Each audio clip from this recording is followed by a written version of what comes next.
We start the newest chapter of Max Payne's life in Sao Paulo, a fresh new setting for a series that has not been touched in over 9 years. We meet an older, more cynical, and more pissed off in general Max than we are used to.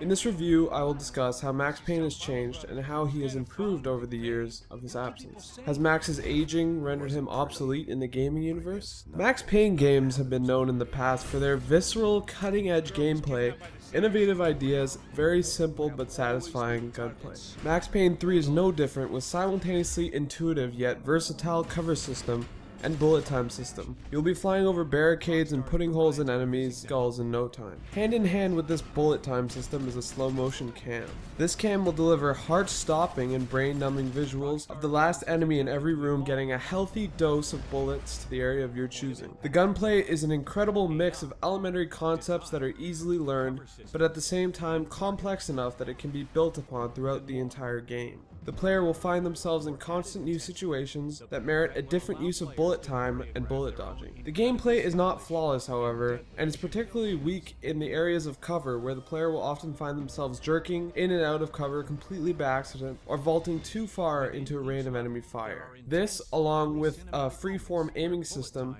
may be a hindrance to some gameplay, but it is no means ruins it. Constantly mixed with the satisfying fast or slow, your choice, paced gunplay are moments of forced bullet time where Max will use a set piece in the area in order to face off against a large group of enemies. You feel completely in control as you slide down the rappel line, Desert Eagle in hand, and you lay a bullet in every single one of your enemies' heads. These set pieces are common but not too much of a burden and occur at exactly the right amount of instances. Along with these forced bullet time scenarios are several vehicle scenarios which do not occur very often either, where you see Max hanging out the side of a bus and shooting enemy vehicles, and this really never gets old.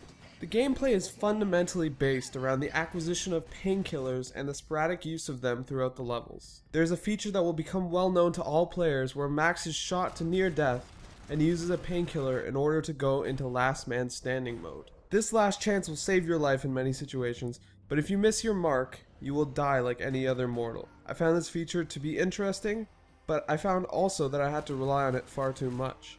You're required to shoot the person who shot at you specifically, and if you miss your mark, you must restart. The painkiller aspect of the game is a mechanic present in all of the Max Payne games, but here it is taken to an all-new level. Each time Max takes a painkiller, he has a new line of dialogue justifying why he needs to take it, like a grumbling addict. This variety reflects the developer's intention to make painkillers essential to gameplay, and it works flawlessly.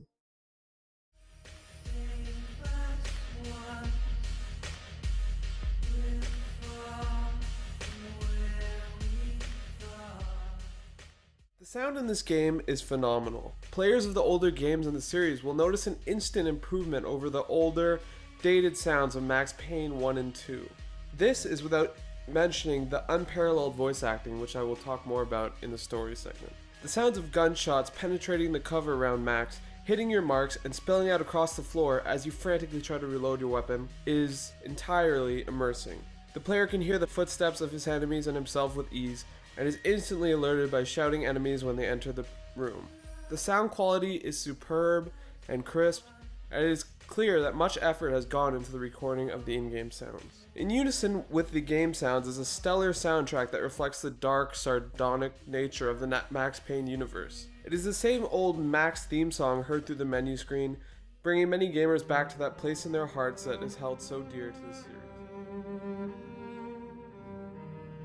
You immediately feel sorrow mixed with cynicism and a growing passion as the score reaches its crescendo. Along with this theme music is well-placed music within the game that amplifies whichever scenario Max is faced with.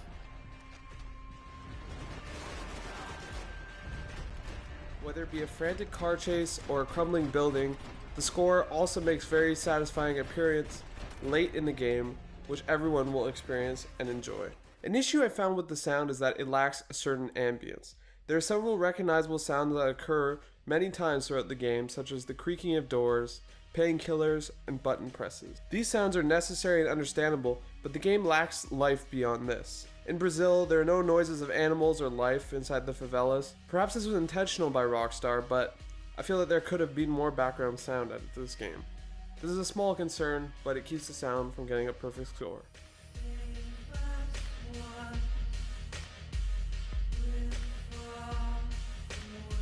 Max Payne 3 makes excellent use of Rockstar's Rage and Euphoria engines, delivering astounding detail from facial expressions to bullet wounds. Environments in Max Payne are beautifully rendered and refreshingly varied settings. The game will take you on journeys from the grimy interiors of a favela to a modernized office building and a lush forest all in one sitting. Everything looks near flawless on the PC, which is the platform I am basing this review on. You can see the detail of every interior surface just before it is destroyed in a hail of gunfire, which makes it all the more satisfying. Aside from the praise in the graphical department, players will notice an occasional map glitch and the more than occasional glitch in posture from Max himself, making some transitions from cover jarring. The guns are modeled well, but offer nothing in particular too interesting. You have your standard run-of-the-mill arsenal, HE grenades, flash grenades, M4s, M16s, grenade launchers, and the like. These guns all look reminiscent of other games, just with updated textures. The standout feature here is the collectible feature, which has you collecting the golden gun equivalent of each weapon throughout the campaign. This feature makes replayability and full exploration of each map viable and is quite fun. Here I was again, with all hell breaking loose around another girl I had been trying to protect. Arguably the best segment, the story of this installment of Max Payne series, is a breath of fresh air.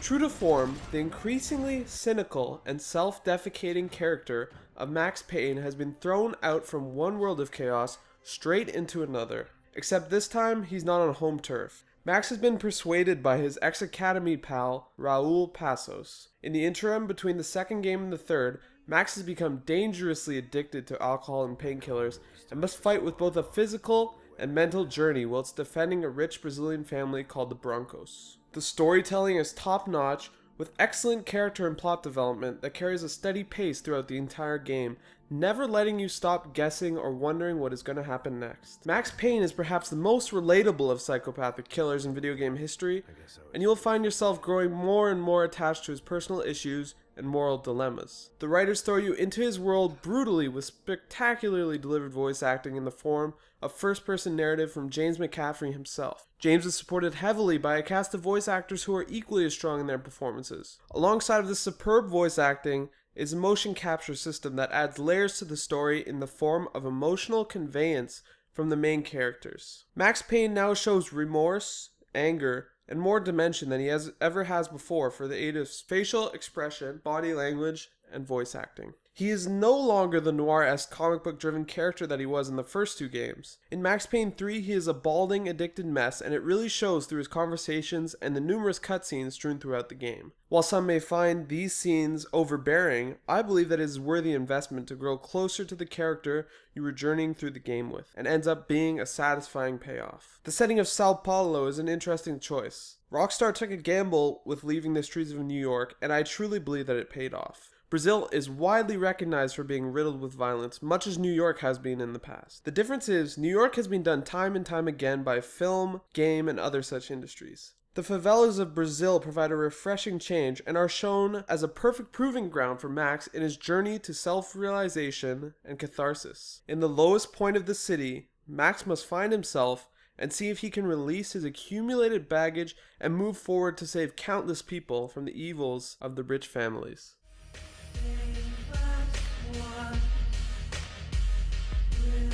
I will start this section out by saying this game is hard. For fans of the series and newcomers alike, this game is an overwhelmingly tough game in some situations.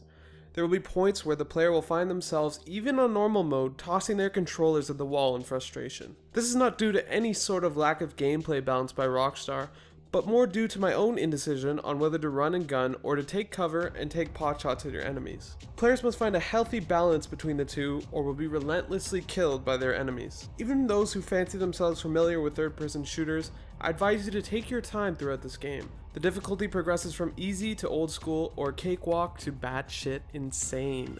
In old school, players will not have the aforementioned ability to get back up after their health is drained, and they will have even less time in slow motion, so beware.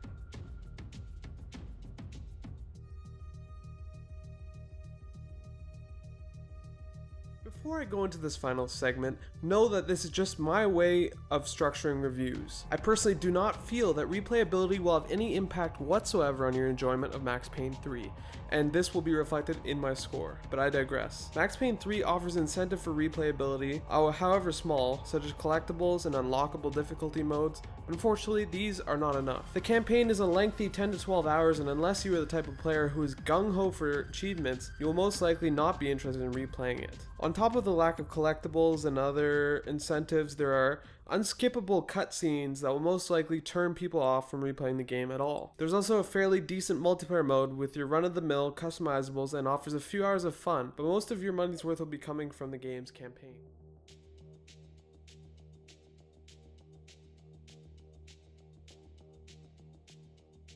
Max Payne 3 is a stellar game with excellent actors who communicate through voice and visuals, a story of pain and suffering of one of the most interesting characters I have ever witnessed in my gaming history. You will want to travel with Max on his journey of hardships, fully knowing the consequences of your actions. His moral dilemmas will become yours, and you will help him carry his burden and suffer others' deceit through this fantastic title. Max Payne does something that most games dare not do. It thrusts you into a world that is shitty and forces you to work with it, and never lets up. This is a game that should not be missed by any mature video game fan and is a must buy in my opinion. Max Payne gets an A.